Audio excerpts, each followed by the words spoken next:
This is not where I expected the podcast to go at all. Maybe it's the right message for the right person who's hearing this at this time. The whole amazing thing we've learned about our brains, right, is how neurons and neural pathways form. Read a book and double the number of neural pathways in a region of your brain just because of that information you're taking in. And especially with teenagers, right? It's a brutal age, right? So bullies will exert their power over somebody else, and it gives them a sense of strength, right? That they have control. Usually they're people that don't feel like they have control in other parts of their lives. A lot of young men suffer with porn addiction to get out of that hole.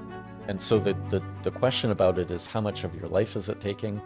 If you added up the hours that you look at porn, right, in a week and then multiply it by 52, how many hours of your life is that really taking up? The best day of my life and the worst day of my life was the day I went for an assessment at that treatment center. It was a hardcore addiction, and because I couldn't control it.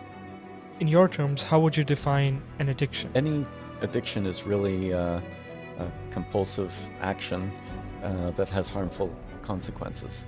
So it's when you do something over and over again that doesn't really solve the problem and actually creates more harm. So we usually think of drugs or alcohol as being addictive substances, but people can have addiction to food, they can have addiction to sex, workaholism. People ask me that, hasn't it been long enough? And you could just have one or whatever. And I'm thinking, well, the last time I tried to just have one, turned into a bender. So, but if you know that you have a habit or a habitual pattern or use of a substance that is harming you and you can't stop, then it's good to get outside help. I think my life has been hard and horrible, and I don't have a hope for a future because of that past I had, and it's going to dictate my future. I can look back and say, wow, lots of people experienced that, and what's the story that came out of that addiction? And it's one of community support, connection, knowledge, a career, right, all kinds of things that I wouldn't have known otherwise if I hadn't had to be that vulnerable and get that kind of help.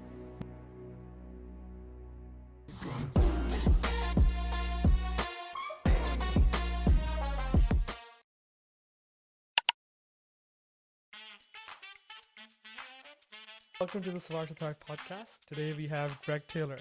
Gregg Taylor is a mental fitness coach with over 30 years of experience who has helped people overcome mental health challenges by sharing his own journey through addiction, depression, and anxiety. As the former president of the FSEAP Vancouver, an award winner of the BC Career Development Award of Excellence, he uses his skills and empathy to create spaces for healing and growth. Welcome, Gregg. Yeah, thank you very much. I'm great. It's so great to be here. A lot of people are going to click on this podcast and they're going to see the title which says mental health, talking something about mental health. Do you think mental health is overrated? Well, it's a hot topic these days. So there's so much stigma around it and on the personal level. So I think even in the corporate world now, there's much more talk about mental health because it's having such an impact in the workplace. But I think it's essential, and that we need to each be responsible for our mental health and where we're at in it. We may need help with the mental health, but we need to be able to recognize for ourselves where we're at in our lives and how well we're doing. It's like physical health, right? Some people will ignore aches and pains and shortness of breath and other things that they shouldn't, right? And then they end up in a crisis situation. Other times people notice something's different and they'll actually go to see their doctor. It's the same with mental health, right? You're going to feel signs that you're not doing okay, or you miss a day of work because you just can't get out of bed because you can't face the day. And those are signs that something's going on, and pretending it's not there or hoping it'll go away the next day isn't a great solution. So I feel like my job is to be an ambassador to people to say it's okay to talk about mental health and it's okay to reach out for help. And I do that in a couple ways because I'm a clinical counselor, so I do mental health counseling with individuals. I've also led an organization that worked in the area of workplace mental health. So we were doing both the counseling and the support of employees, as well as consulting with companies and providing trainings for leaders and management in terms of how to support mental health in their workplaces. And then I also do what's more called positive intelligence, mental fitness, which is the positive side. Just like in psychology, there's kind of working with acute mental health conditions, which would use certain approaches, but there's also positive psychology, which is about a strength-based approach on building people's resilience and resources. Mm. And so, in the same way, doing mental fitness coaching is the positive spin to say, how do we actually create a positive routine and positive systems of thinking in my life so that my life keeps on a positive trajectory? So for someone who's listening, might be asking this question, which is, why are you the right person to talk about this? Right. So would you Hmm. mind sharing your experience Sure. and just your journey a little bit, Yeah. please? I mean, we can, just starting with the tick boxes, I have a master's degree in counseling psychology, so I've done that route of learning the knowledge. And I also have other certifications and programs in mental fitness and mental health and addiction support. But in my own life, I've had a number of areas that I had to work on in my own mental health. One of the areas that kind of hit me earliest was um, working and dealing with addiction. Um, Although it wasn't a full-blown addiction early in my life, I remember when I was a teenager, and I had lots of insecurities, which lots of course, youth have. Um, but I had a kind of this unsettled feeling within me. And when I was 15, I started hanging out with a group of people and working out at a recreation type center where people, older workers there were drinking, right? So it's people in their late teens, early 20s, and I was like 15 hanging out with these people, and so there'd be parties and there was drinking, and so that's when I had my first drinks in my life, and it was fun, and we joked around and all of that. But I also remember a little voice inside me said, "Wow, okay, when I do that, this feeling goes away." Beginning of that kind of thread of addiction, because then as I went through life and as I faced harder and harder emotions, then I found myself going back to alcohol to Mm. kind of ease that feeling. And so that went on and off up through when I went through university. And in good times, it would ease off. At other times, it would come back with a bit of a Mm. vengeance. I was never quite a daily drinker, but for me, it was more like binge drinking. So my Mm. anxiety would build, and then I'd need to try and escape it, and I'd use alcohol for that. And so that happened right up into my 30s. Mm. And by then, I'd been developing professionally. I Mm. had my own business. I was doing training and development with people, but I was at risk of losing some of that Mm. because the stress of working with people and, of course, running your own business brought up a lot of stresses. So it was Mm. at that time that I entered into a recovery program, an outpatient recovery program. Okay. Went to AA and other support type groups Mm. to help me break the cycle. Because I learned a lot about it, but in the end, stopping is not easy when Mm. your kind of subconscious mind believes that that's the solution to the problem, is the drinking, Mm. um, and uh, and it's habitualized, right? So there's things in your environment, things within your own body that can perpetuate the use. So Mm. your logical mind can say that it's hurting me and shouldn't do this. But if you don't have the coping skills and the kind of mental emotional skills to support yourself with those harder emotions, Mm. then it's easy to default to the one tool that's always worked in the Okay. moment. Mm-hmm. And in the addiction cycle, we have a very short memory. So we don't remember the last hangover, and Mm. we won't think about the consequences of tomorrow. We just lost in that moment. Mm. Um, you know, the intention of this podcast is also to simplify terms. Mhm. So you said something that kind of stood out to me, which was, is that it's not a fully blown addiction. So, in your terms, how would you define an addiction? Yeah, I mean, any addiction is really a compulsive action that has harmful consequences. So it's when you do something over and over again Mm. that doesn't really solve the problem and actually creates more harm. Mm. And so, really, because that can then be anything, right? So, we usually think of drugs or alcohol as being addictive substances, but people can have addiction to food. Mm. They can have addiction to sex. So there's all kinds of those are called process addictions. Mm. So there's the chemicals, but in a sense, even the process addictions like food, sex, workaholism, Mm. they also have a chemical component because doing that activity actually generates an internal chemical response in the body and Mm. brain Okay. that creates a response of. So all addictions are chemical, whether you're ingesting a chemical or not. Mm. Interesting. And so that's the way. So when I say, I think I sometimes compare myself. People sometimes say, "Well, you didn't drink every day. Is that really something?" Right. For me, it was a hardcore addiction, and because I couldn't control it, Mm. and so and it took outside support for me to be able to control it. Mm.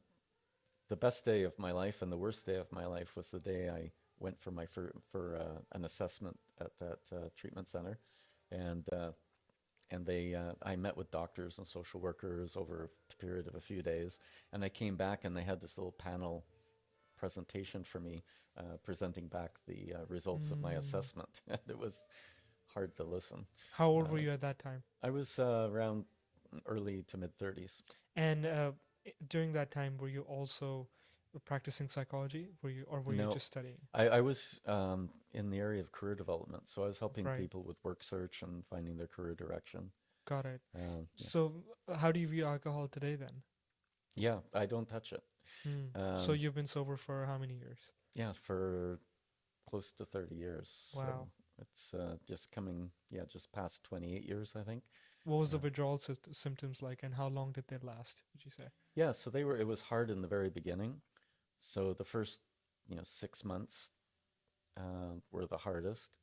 And then, up to the year, um, then it took still a lot of work. Hmm. Um, for me, the real physical uh, challenges and not feeling well were in just the first couple of months or so. Hmm. Um, but it was the withdrawals and the desire to drink, and so like the white knuckling it, right? Mm-hmm. Going to meetings, getting accountability, being with friends, not being Hmm. alone.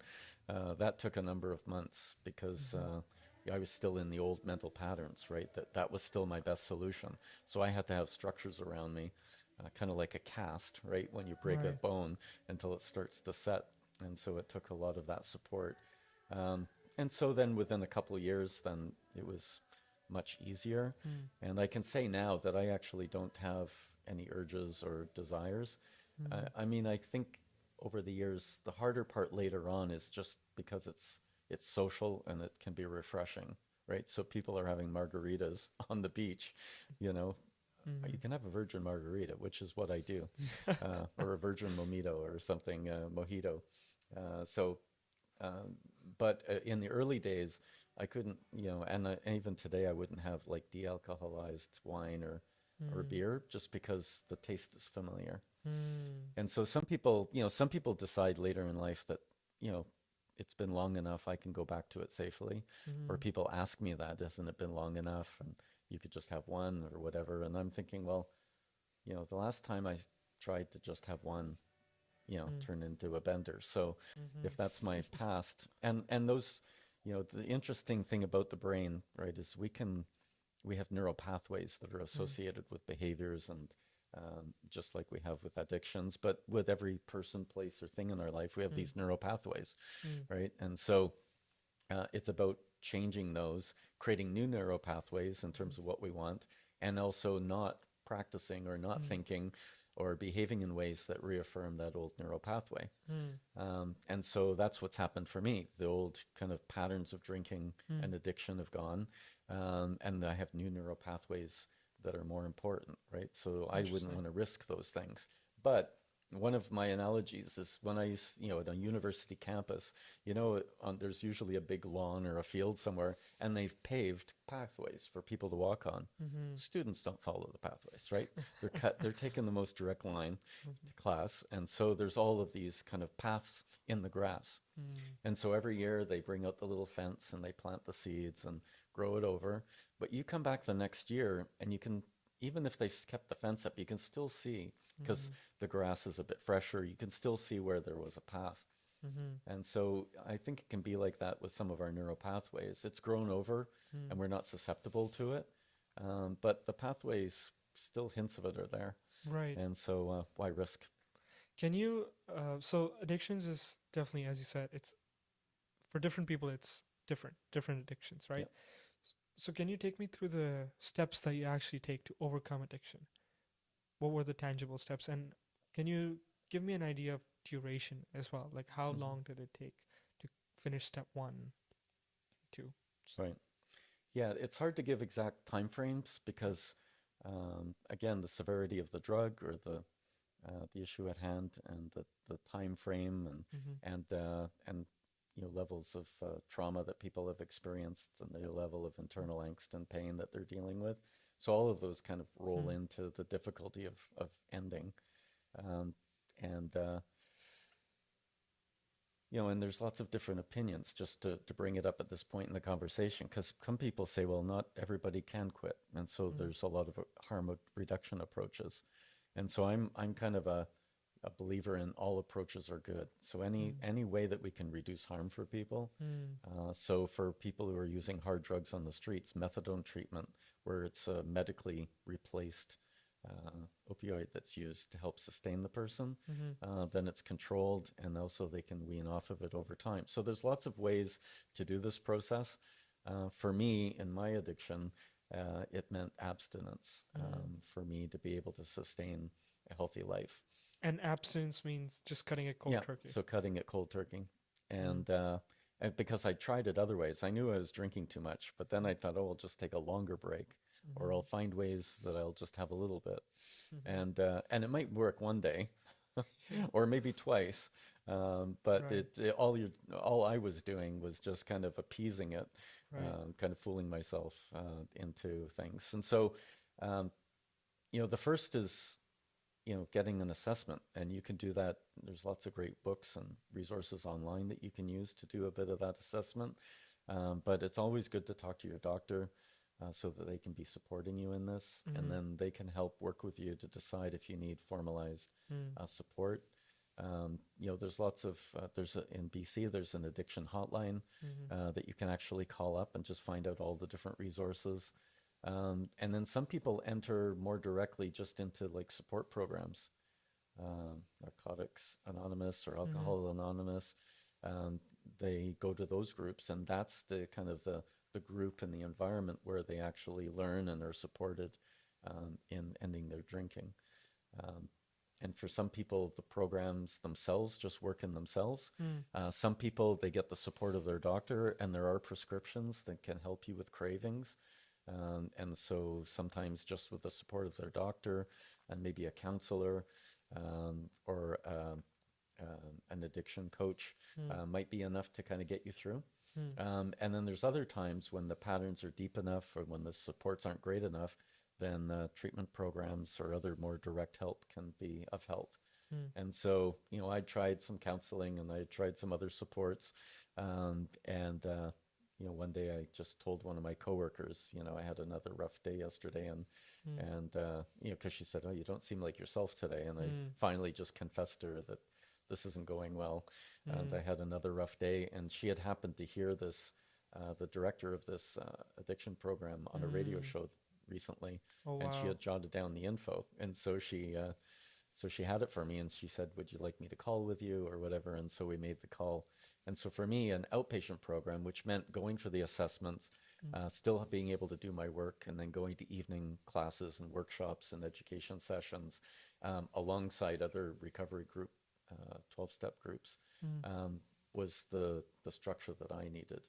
And of course, there's others where you can actually go and stay in a facility if you're at high risk of harming yourself, if you're at high risk of health issues, where you can be Mm. monitored properly during all of that. And for someone who doesn't know what the 12-step group is, Hmm. can you talk about that Yeah, as well? and yeah, I mean, there's a whole process. I won't go through all of them, but Sure. it's been around for a long time.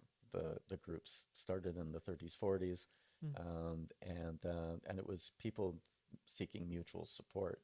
And over that time, they developed a number of principles, um, And one of those principles is that this addiction has become, you know, greater than me and Mm. my ability to fix it on my own. Mm. And so, because when we're struggling with something, you will feel shame around it, and then we'll Mm. isolate and then just try harder to fix it. Mm. And my experience and the experience of those people I've supported is that it's not doable alone Mm. because the mental patterns and pathways and urges in our body are so strong that it's impossible to think our way out of it on our own. Mm. And so being able to build new understanding by hearing other people's stories about how they recovered, and learning some principles. So in the 12-step type programs, I mean, it's everything from uh, acknowledging the unmanageability Mm. of my current situation. Like it's finally one day going, oh yeah, I can't do this. Mm. I've been trying and I can't do this by myself. Mm. And it's humbling. Mm. And our world is built so much around positive thinking and positive Right. psychology stuff about, misused, that says you can do it, right? Just Yeah. keep thinking positively. So it's a humbling moment, and I think there's a power in being able to say, I can't handle this, Mm. and I can't handle this myself. It doesn't mean there isn't a solution, but it means I'm acknowledging this is beyond my own capacity to fix it. Mm. And so in the 12-step program, they then have steps and a process to work through that kind of starts there and then says, what are the things that I need to acknowledge? And, we all have baggage, right? And one analogy I like to use with addiction is how many logs are on the fire, Mm. right? It's like a campfire, Mm. right? And so you can have a lot of logs fueling that fire. And Mm. so thinking about things like making amends to people in your life that you've hurt, Mm. right? Maybe through your addiction, maybe prior to that, Mm. um, and acknowledging ways that we've kind of gone wrong in our lives or people we've harmed. That process is like taking a log off the fire Mm. because it's things we're trying to suppress, right? Mm. Many of our negative emotions that drive addiction are things that we've tried to hide away. Right. And when they bubble up, that's when we feel the distress and then want to numb it out or change Mm. our mood, and then we use the drug or thing of our choice to get rid of it. And Right. so really and it's about also sharing and accountability to Mm. other people. Yeah, so those are some of the key Interesting. principles. Do you know why people say the last step is the most fruitful but the hardest? Well, yeah, it's that final kind of looking to the future, And helping and someone. believing it and helping somebody else, Mm-hmm. right? And so because we discount our ability to do it, Mm. right? Because we felt a lot of shame about ourselves and our past, and so reaching that moment where we say, "I'm well enough." It's like that saying, you only have to be one chapter ahead to teach somebody, right? And so it's similar in this way, Mm. and it's hard because you don't want to fail somebody, right? And you don't know if you know it all, which you don't, but just to be able to help somebody gives you a great feeling, and it Mm. starts to actually build your resources of sense of esteem. Mm. And it also means that you have some accountability. Now it's not just me being sober for me, but now it's actually me being sober for other people that I'm supporting, Mm. because I want good for them. Then in my doubtful moments, I have to, if it's not just good enough to be well for Mm. me, I want to be well for the people that also depend on me. Very interesting. Mm. You talked about baggage. Mhm. Um, we talk about trauma a lot these days. Can you help me define trauma? What does that mean? Yeah, it's such a broad term, and trauma is where you've had an event that's put a shock into your nervous system, really.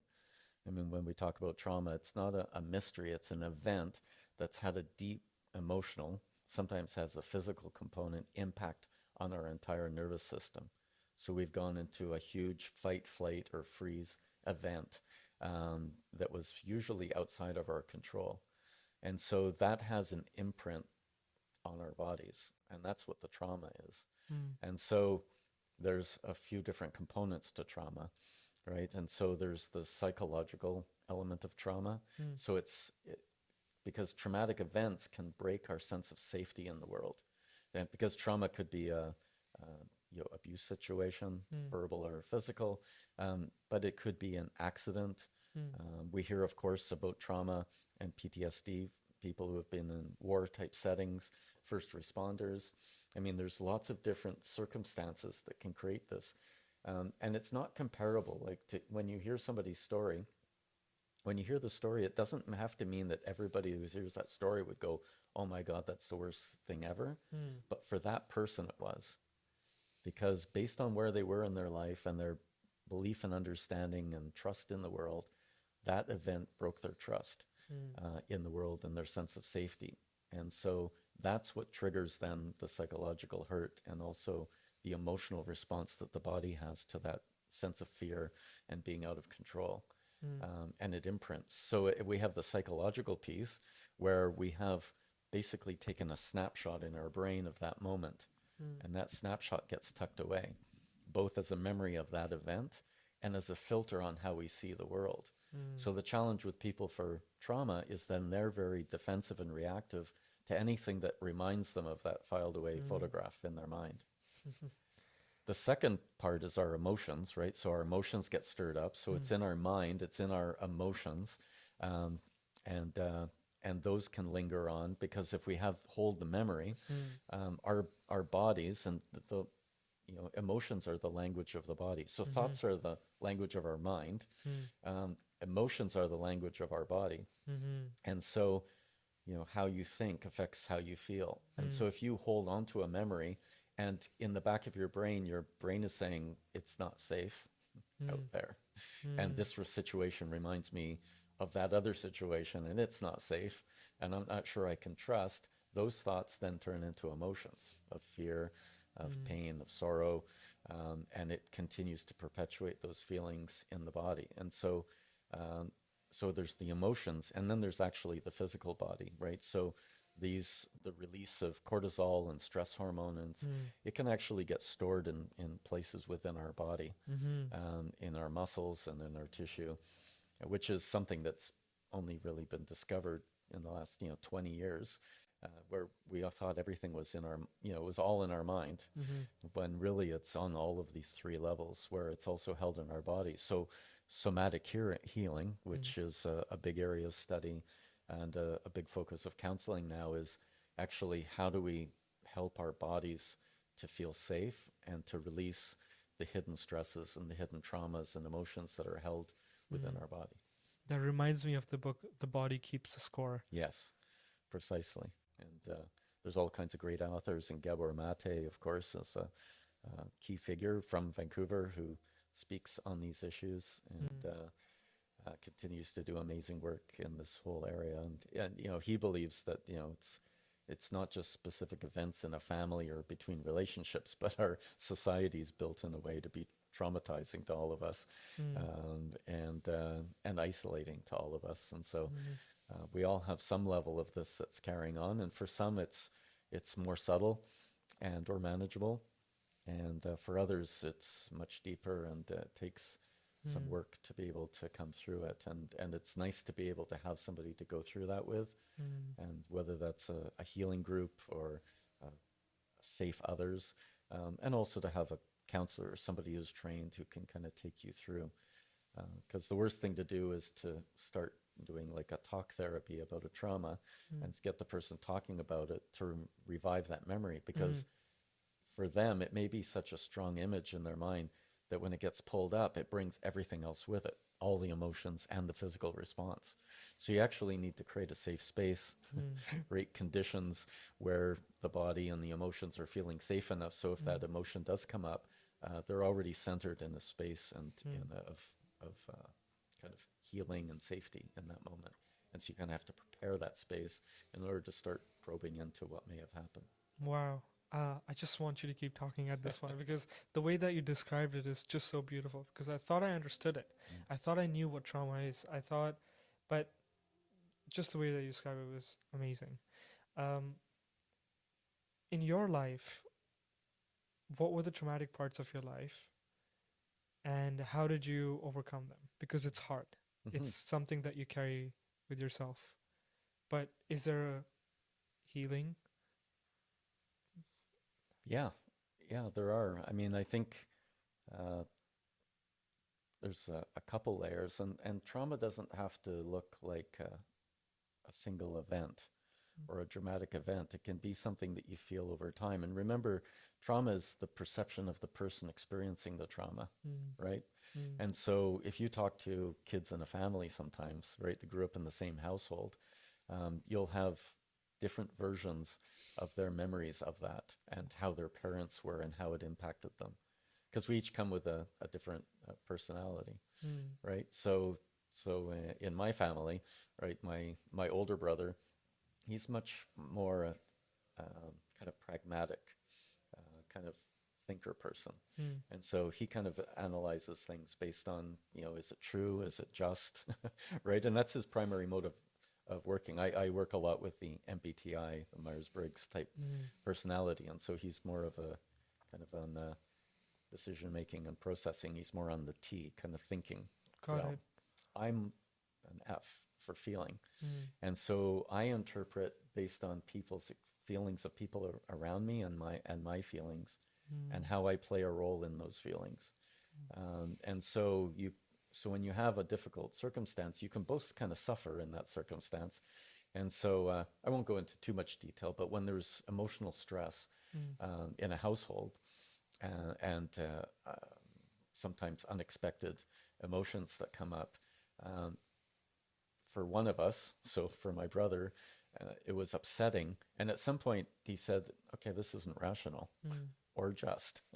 And so I'm, uh, you know, I'm going to stop caring about that because that's not right, and it doesn't make sense to me, right? So I'm going to kind of cut off, mm, which also isn't healthy because then you cut mm. yourself off, and it prevents you from feeling other things and all of that. So that has Got its it. own consequences. For me, I took it in and took Mm, it on. So I absorbed those emotions. Um, part of the gift of being a counselor. So it's, mm, part of the gift of what I bring me with me into my life. mm, But also in other circumstances, I have to be careful because mm, I can take on those emotions. And also then felt responsible for helping, one of my parents uh, kind of manage their emotions. And so mm, I felt really stressed about how to maneuver that. And of course, you can't as a kid. It's control or support a mm, parent's emotions. But mm, you try internally. And so you try to be low key, you try not to be a problem, mm, right? And so that had some impacts on me. So I didn't, so those are some of the things that I brought with me. And then there mm, were other events, bullying, when I mm. was, early teens, by people within the neighborhood. Why Uh, were you being bullied? well, that's a good question.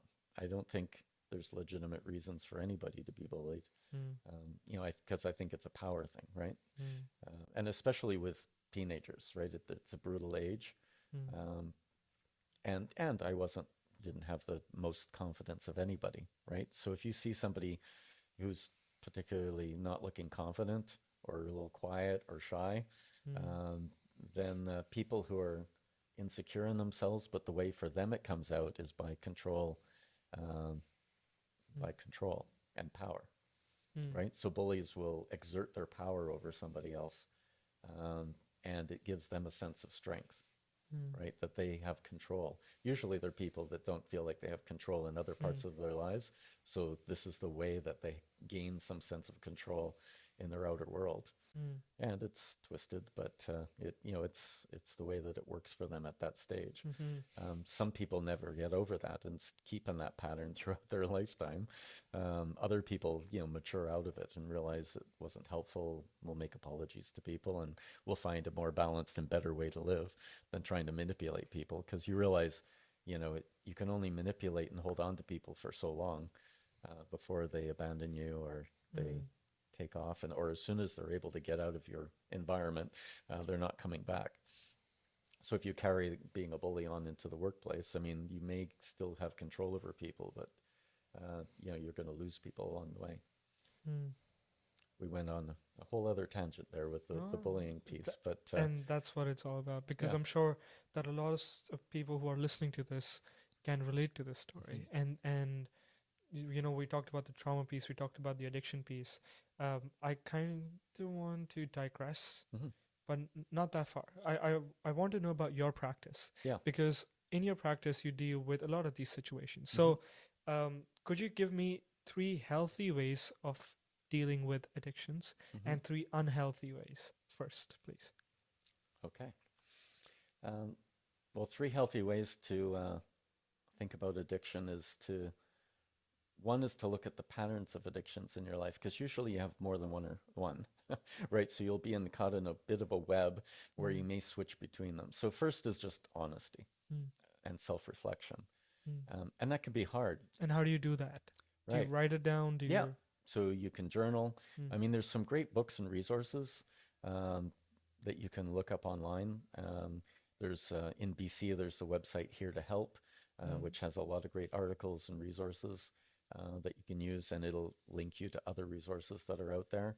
Um, but if you know that you have a habit or a habitual pattern or use of a substance that is harming you and you can't stop, mm, then it's good to get outside help. So, but you need to just acknowledge that even to get the help, right? So mm, that's why being honest with yourself, and that may mm, be reflecting and journaling. It may be actually listening to the people around you. mm, It could be asking friends or family members mm, what they think about your patterns and whether they mm, think you have a problem, because they've been probably just being quiet about it because they haven't known how to talk about it. mm, But if you can open that door, then they'll be able to kind of give you some feedback. mm. Um, And what would the third thing be? yeah, Third strategy? yeah. Well, it's going to be, taking a kind of fearless inventory Mm, um, of, what those logs in the fire are for you. I mean, mm, ultimately, you have to get to that because you can just deal with I'm drinking and now I'm not drinking, and I'm mm, going to these meetings and I'm doing these things just not to do it. mm, mm, But that doesn't solve the underlying issue that was driving it, mm, right? Where those emotions that you're trying to suppress. So the last step is really having the courage to say, okay, I'm ready. And that could be through journaling, reading books. mm, If it's a serious addiction, I'd recommend getting professional help. And mm, that could be through community agencies. The health system in BC has supports that are available, or a counselor or private support to be able to start to say, when did this start? And, mm. you know, what was your first memory of that? And what was happening at that time in your life? And, Right. what are the feelings?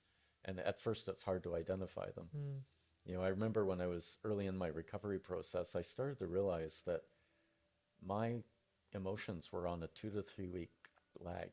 mm, So I would have an experience, and then it would be like 2 weeks later that I'd feel sad or angry because I was kind of numbed out, right? And I wasn't aware, because if you have bad feelings you're trying to get rid of, well, then you just get rid of all the feelings, right? Because you have to kind of numb them all out because it's hard. If you let one out, then the rest are coming. And so, mm, so I realized I was on a fairly long lag time between mm, an event or even feeling really super happy about something. It's not that I wouldn't feel any level of those emotions in the moment, but I'd be kind of muting them. And then later I'd realize, oh, that was really awesome, or that really made me angry. mm, And thankfully now it's, I've caught up so that I can respond in the moment or mm. close to. Okay. Um, but those are some key pieces. And reinforcers are also important. That's something that I learned in my intro psych class. Hmm. Reinforcements, Yep. positive and negative reinforcements. Hmm. How do you see they play a role in when you're trying to create new neural pathways Yeah. to go to overcome addiction? Sorry. Yeah, I mean that's the whole amazing thing we've learned about our brains, right? Is how neurons and neural pathways form, and I mean you can read a book and double the number of neural pathways in a region of your brain just Mm, because of that information you're taking in, right? So change, the reason change is so hard is because there's a number of layers that we have to change.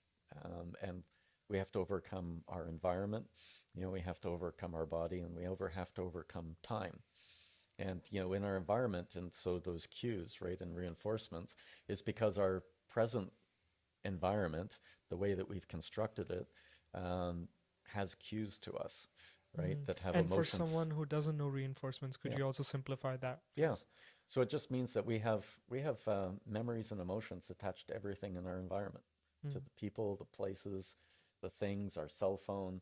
We have actually a neural pathway and kind of an emotional relationship with all of those places, Mm. things, and people. Mm. And so, and those have built up over time, right? So, and they get reinforced the more that we access them. So in the area of addiction, it's saying, looking at what are my triggers? You Mm. know, what are the things that I associate um, with drinking? And so when I was going through my, breaking my addiction, there's I don't, when I first started to talk about it, it's like, I don't know what happened. I just found myself. It was like, I found Mm. myself at the bar, Mm. drinking. Uh, and so that's how kind of numbed out to the steps to get there. It wasn't like, oh, I'm in my car and now I'm at the bar. It's Mm. actually that, oh, just before that I was supposed to go meet somebody, but then I texted them and said I was busy. Mm. Okay, well, then what came before that? Well, what came before that was, I thought, oh, I'm just going to go out on my own for dinner tonight because I deserve a nice meal, Oh, but I might have interesting. a drink with that meal. Mm. Right? And so what happened before that? Well, what happened before that was that, I was at work and I got a phone call and there was a problem with the bank and the payment didn't go through, right? And before that, That's I hadn't, made proper plans to support or have a support for that, right? And so I had to kind of start playing all the way back to what part of my day did going to the bar happen. And it didn't happen at getting out of the car. It happened like at 2 o'clock in the afternoon when something happened, and when I should have got help or released it or done some other practice, it triggered a cycle where then I had a ritual of things that I would do. And so I'd go to certain places or I'd do certain things that would then reinforce it.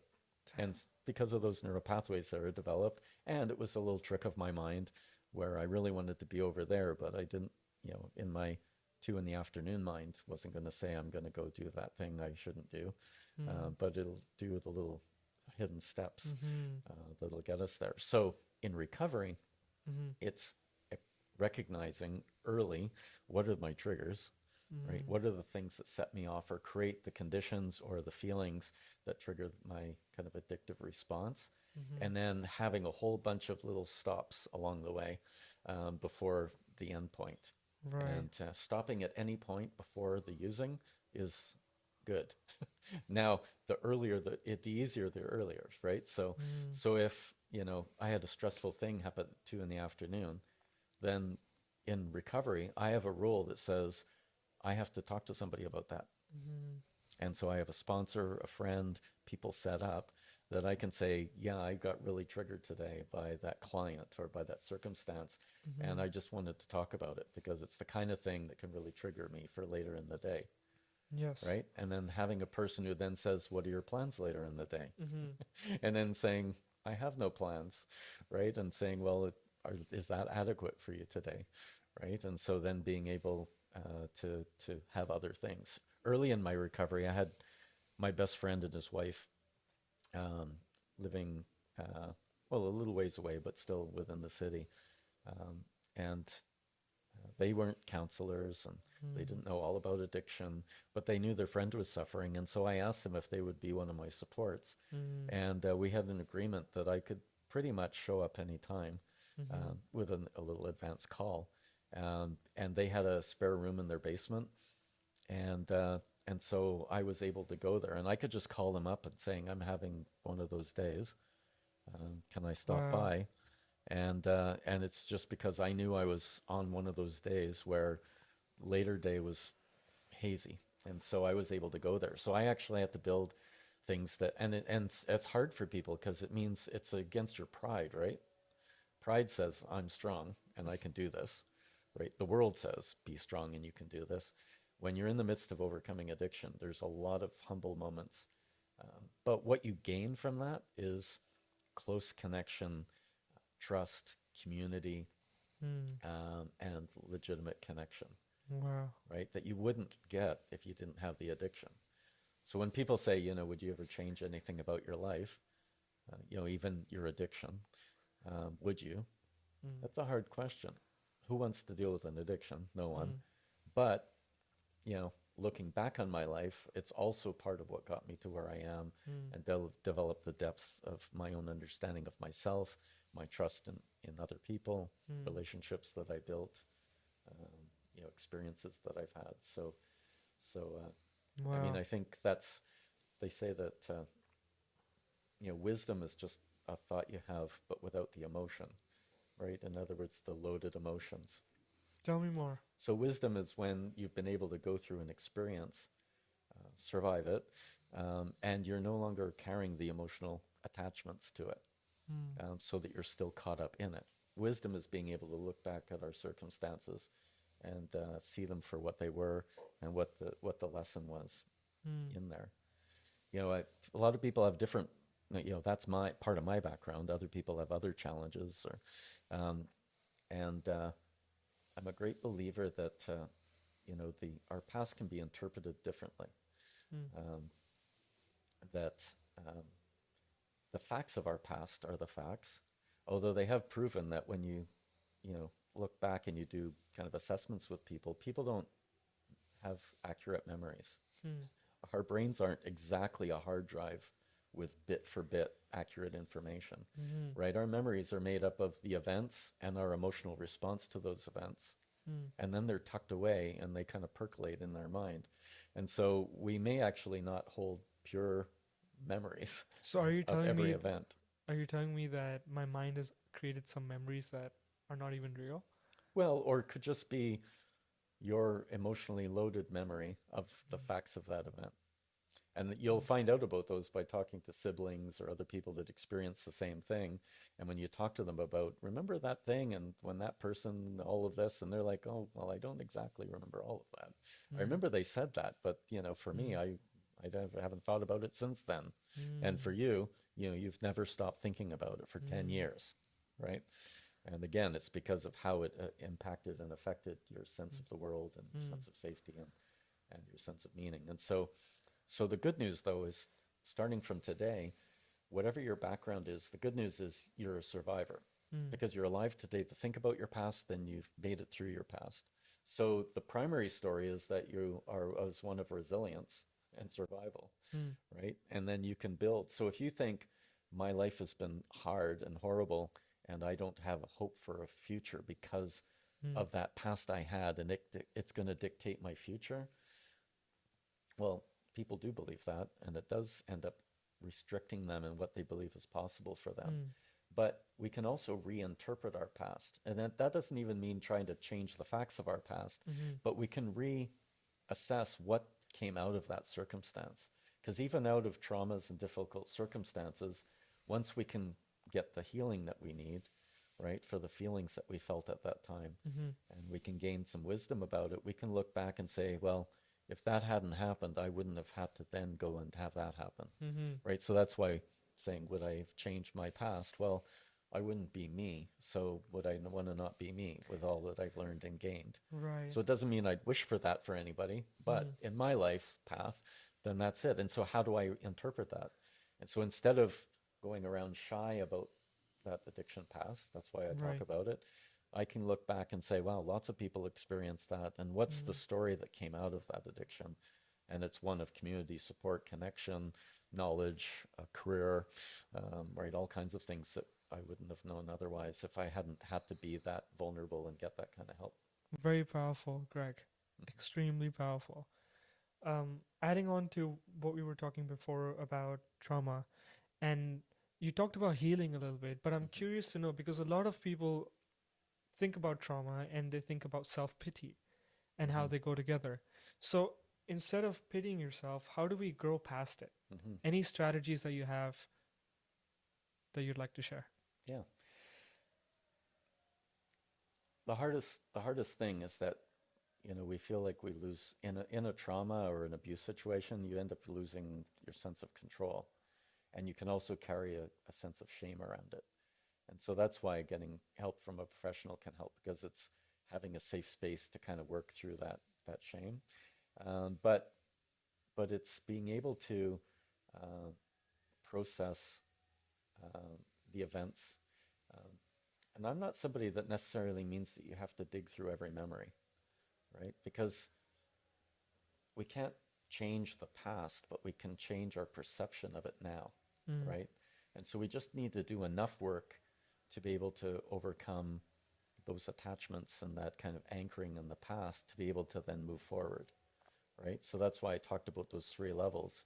You know, Mm. how is it that I thought about that event? Mm. And then what emotions did it trigger in me, and how have they helped or hindered me? And how do they affect me on a day-to-day basis? Like, where am I hypersensitive? And start to recognize Mm. the source of it. Because if we can start to see it clearly from the now, the safe person that's an adult now, um, then then how can I kind of come to my own self as an adult and say, Mm. those were legitimate responses at the time, but they're not helping Mm. us anymore. Those feelings aren't protecting us, right? I'm no longer in that circumstance. And so, how is it that I want to be in this kind of present moment? So it's being able to discern those things. And so, um, if somebody has a serious trauma, I wouldn't do it alone, because why? Mm. Why do it alone? When you could have the sense, build a trusting relationship with somebody, or a group that would be able to kind of walk through with you in it. Mm. Um, so those are some of the key pieces. And it's also about self-care, right? You don't want to do it if you've developed a life where you haven't felt good about yourself, and now you're trying to face that trauma, but you haven't built ways that you actually create safety for yourself, Mm. well-being for yourself, have environments where you can have fun also to get away from it, because we can't dwell on this 24 hours a day. It's too heavy, too much. Mm. Then it's also another step is being able to say, well, how can I develop healthy connections and supports Mm. around me, so that as these memories come up and as I process Mm. it, I have some other outlets and supports, some cushion in my life, to be able to protect me as I go through it. Right.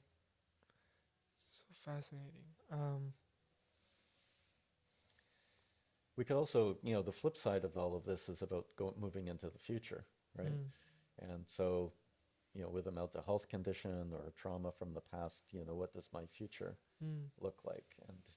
And so I think the mistake we make there is that we think that, the past is predicting my present, and that my present reality, based on that, is going to also project and predict the future. Mm. And so that can be self-defeating and a little scary, because then we're just projecting out more of the rest. But Mm-hmm. that assumes that we can't change ourselves, that we can't change things and Mm-hmm. factors in our lives that'll put us on a different trajectory, Mm-hmm. right? And so one of the things I like to work with people in my kind of mental fitness Mm-hmm. uh, pieces of the work is to actually start thinking about what they would like their life to look like. Mm. Um, what would they hope for in where they're living, or the work that they're doing, or the relationships they're in? Um, because just like I said, our bodies are actually don't know the difference between an actual event that's happening or just a thought that we're having in our mind, Mm. right? So that's why past trauma and hurts are Mm. so difficult, because when we bring up the memory, or we bring up a problem or a person we're angry with, even when we bring that memory up, right, we bring up that little flashcard, Mm. then it brings up the same emotions and response in our body, Mm. right? And so if we're ruminating on an anger issue or a person that we can't stand or whatever, we're generating the same chemical reaction in our body. Our body doesn't know the difference between what we're imagining and what we're Mm. actually experiencing, which is why it's really important to kind of clean up our thought processes and what Mm. we dwell on, because it just creates more of the past, right? I'm living in the past by bringing up these memories. Mm. Well, the cool piece is that it works the other way too. Mm. That because of that, if we start to think about a future that's not yet happened, but that is our desired future, the situation, the circumstances, but also the feeling we would be having in that circumstance, the positive emotions, then we can actually start to change the experience of our body and our emotions. Because the body doesn't know the difference between what's imagined, it can start to feel and live as if Mm. it's already in the future. They've done some cool studies where they had, that's why athletes use visualization. Mm-hmm. Athletes use visualization as part of their training, where they're not just doing the physical activity of their sport, but they're actually visualizing themselves And doing it. there's some famous studies like with shooting hoops in basketball, and they had two cohorts, right? They had the group that was actually shooting the hoops to get better, Mm-hmm. and they had the other group that over a few weeks was visualizing shooting hoops. Mm. And when they measured, both groups improved Mm. the shots. And so it just shows the power of the mind Mm. and the patterns that we can develop. They've done other tests where actually people were doing like a physical kind of pull test with their finger, um, and other people were imagining it, and then they measured the change in the muscle strength in the finger, and that even the people visualizing ended up with greater strength in their finger, uh, because the Wow. body is responding to what Mm. it's experiencing, and it's experiencing what's happening in our mind, Mm-hmm. right? So that doesn't mean you can just visualize and become a weightlifter. That's not going to happen. But if you combine those things, the thinking and the doing, Mm. and so when I work with people and they're wanting to change their circumstances or have a different kind of future, Mm-hmm. it's not just about releasing the past to be in the present and to be free, but it's also to also say, instead of now just projecting forward from where I am, can I start from where I want to be Mm. and then actually draw myself to it by outlining what it is and visualizing it Mm. um, through practices of meditation and kind of mental rehearsal. Right. I really like the point that you brought up about visualizing it. I know that LeBron James talks about it as well as Kobe. Hmm. He talked about it as well. Just visualizing, as you said, basketball, um, hoops and stuff. My question to you is: you talked about community Hmm. and having the people around you support you. If if I saw my sister, my friend, or my parent going through something hard, which it could be an addiction, it could be trauma, but Hmm. I wasn't able to identify it. How do I be the best person to support them? What do I do? Yeah, that's a great question. Um, Because a eh, lot of times it's you yeah, don't know what they're going through, but you just want to be there for them. exactly. So number one is don't try and guess and don't try and diagnose. All right, because that's we want to. At least for me, I want to fix things for people so that they feel better, right?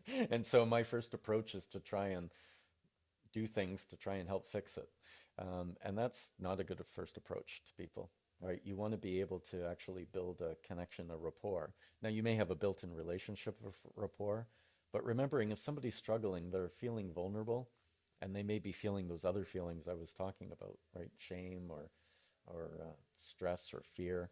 And so even talking about it brings some of those things up. So starting softly is good.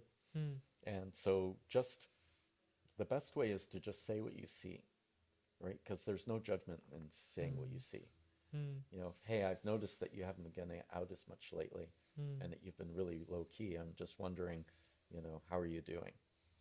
Right? So, um, it may be saying, I noticed, it could be at work, right? It could be saying, yeah, I noticed you've been late for work, quite a number of times over the last couple of weeks. Hmm. I'm just wondering, is everything okay? How are things Hmm. going for you? Right? So it's noticing, you Hmm. know, I noticed you haven't been taking care of yourself in the same way as you normally would be. And I'm just wondering, how things are for you right now. Hmm. All right. So it's being able to say things like, like people said for me, uh, my coworker said to me is, you don't seem like yourself today. What's Hmm. happening? Right. And that's what opened up me on that perfect day when I was desperate enough to say, I need help. And Right. she had the resource for me. So it's kind of, it doesn't mean you can't, if you're kind of guessing what might be happening for somebody, reading a little bit, learning about some resources, but not so that you can show up and say, especially a closer friend or relative, to be able to go and say, hey, guess what? I just happened to find these resources for you, right? It's Hmm. very presumptive and you may have kind of interpreted wrong, and Absolutely. they may feel really embarrassed, right? And Hmm. and it'll cause them to pull away, rather than just doing the honest thing and notice, saying what you notice, and then Hmm. asking, and then you can, they may say no, nothing, and you can say, well, I just want you to know I really care and about you, and I always want the best for you, so just let me know if I ever can be a help. Hmm. And then if you see it recurring, Hmm. then the next test may be going back and saying, "Hey, I noticed," and then you're just saying what you notice, right? And then, that may open up a conversation at another Mm, time when they can't deny the pattern that's mm, been going on over time. The hardest thing as a helper is you can't change somebody, but you can be the support for a person who starts to see, and you can be the doorway, the pathway to help when they're in the moment when it's the right time. And mm, so I had other people ask me if I needed help at other times, and it wasn't the time. I was willing to say yes. mm. And it was that day when that person asked me that it was the right time. And so that's What really made the it the key. right time to share? For someone Yeah. who's going through the same thing, which is they're feeling this way, but they haven't found the right time to Mhm. share. What really creates that right time? Well, for me, it was a defeat. And because you can try a lot of tricks to try and get out of something yourself, but at some point, you realize this isn't working. Um, and uh, and it was close to the event, so it was the day after. Um, I'd gone on a binge, and so I was vulnerable and not feeling well, um, and uh, and so that was part of it.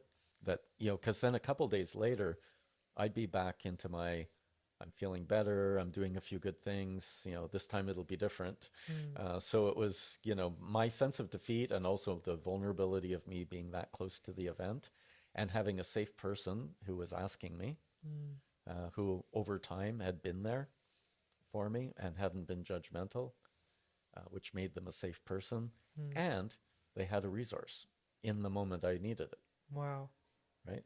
And so those kind of four pieces, the defeat, kind of the vulnerability of the moment, um, the person having built a relationship with me where I felt safe with non-judgmental, and they had a resource. Thank you for sharing that, Greg. I think the reason why I wanted to ask you this question was also because a lot of young men suffer with porn addictions, Yes. but they don't know how to get out of it, that Hmm. hole, because Yeah. nobody talks about it. Right. And it's rampant, right? I mean, it's everywhere. Sex and porn addiction isn't talked about much, but it's rampant. And I mean, now it's digitally available everywhere. And there was a time way back in my time when it took effort to get images, and they were just static photos, before high-speed internet and iPhones with you everywhere, and VPNs that can cover your tracks and all the tricks that people use to kind Mm, of cover it up. And I'm talking about it not from a judgment mm, on pornography, and that's a whole other social issue to talk about. But is it a behavior that helps or hinders you? mm, Can you use it in a controlled way, mm, right? And what happens for most people is it starts out as something just fun, right? Stimulating, maybe in a relationship, maybe not. And maybe they think it doesn't matter because I'm not in a relationship. And so, this mm, is a way of getting some stimulation, sexual stimulation. But there's a number of challenges with it is that it's very secretive, right? mm, And people can feel stigma and shame about it, which then creates more negative feelings. And guess what we want to do with our negative feelings, right? Numb them out. Um, mm, and over time, it takes greater and greater amounts or mm, um, riskiness or whatever involved in that for people to get that kind of mm, mood change. Um, and it's something you can do for hours because late at night at home on your own, right? It's something can, and so the question about it is how much of your life is it taking? mm, If you added up the hours that you look at porn, right, in a week and then multiply it by 52, how many hours, mm, of your life is that really mm, taking up? mm, And so that's the question. And how are your school grades, right? Is it taken over the time that you could have been studying? If you're in school, how is it affecting your sleep patterns? Because it's not just the pornography, but it's the light in your eyes from the screen mm, that can disrupt your sleep patterns. It also means you may be, taking your device to bed as well, mm, right? Which means now your bed is not somewhere you sleep, it's somewhere mm. you do other activities, and that could just be people watching Netflix. It's the same for all of us, I right? make that The mistake too. the digital addiction. Yeah, I had to make my, that my sleeping space Mm, a clean room from technology. No TVs, no And my iPhone stays in the living room, and even though I use it as an alarm, that's where the alarm is, outside of my room. Mm. Because if it's there, I'll look at it at night, and I'll pick it up in the morning. And that's Right. just the cell phone itself. And then we add in the whole complexity of pornography and all the rest of it, and it's a powerful weapon against our sanity. So, Absolutely. and so, it's not an uncommon problem. And there are programs and groups for people specifically for pornography addictions, for, well, every kind of process addiction, and as well as chemical and alcohol addiction. And so if you look online for help for men struggling with porn addiction, you'd be surprised that there's a lot of resources, and it's online groups, coaching programs, accountability. I genuinely have a feeling that there's so much more that I want to ask you, but I want to do this episode justice Mhm. by ending it right here. I feel like this is not the last time we're going to have this conversation. I want to talk to you about ADHD because that's a hot topic, and a lot of people feel that they have it, but Great. do they? Right. Depression, anxiety. I want to cover those topics with you. Greg, my last question to you for today's episode is, what would you say to the 15-year-old Greg who's struggling with the addiction? Mm. Yeah, I think, as adult me, going back to myself at that age, first of all, I would say things that have love and compassion in them, right? Because that's really what we all need. I think when we think about ourselves, if you think about yourself as an adult and you're thinking about a struggle that you're having or a habit you can't break, likely we're not using loving kindness language with ourselves, right? We're beating ourselves up. We're laying a lot of shoulds on ourselves. We're feeling shame about it. And we're kind of guilting ourselves, um, trying to thinking that that's going to get us to health. But that's not what we need in the present. And it's definitely not what I needed back then. So I'd speak loving kindness to myself. I'd also tell myself that I can handle things, that I don't need something outside of myself to be able to manage my emotions. Um, and that I, despite the struggle, I was in a really safe space in many ways, and that there were many resources and supports that I could have more easily reached out to than I maybe knew how to at the time. So I'd encourage myself to reach out to those supports. Um, and I would just tell myself that everything's going to work out okay, that the future is friendly, that there's people in the world that are going to be an amazing relationship and support, and with some time and maturity that I'll be able to find that. And if someone wants to reach out to you, where do they go? Yeah, you can find me. My website is greggtaylor.ca. I'm on LinkedIn, so you can just search my name on LinkedIn. And so those are the two best ways to reach me. Wow, this has been a very heavy, a very powerful podcast episode, and I feel bad because I'm cutting it here, but I think it's important just so that we can give those topics to the time and the attention that they deserve. Mhm. Thank you so much, Greg, for being here talking about these topics. This is not where I expected the podcast to go at all. Well, me either, but I'm happy we went there, and maybe it's the right message for the right person who's hearing this at this time. Thank you, Greg. Really appreciate your time.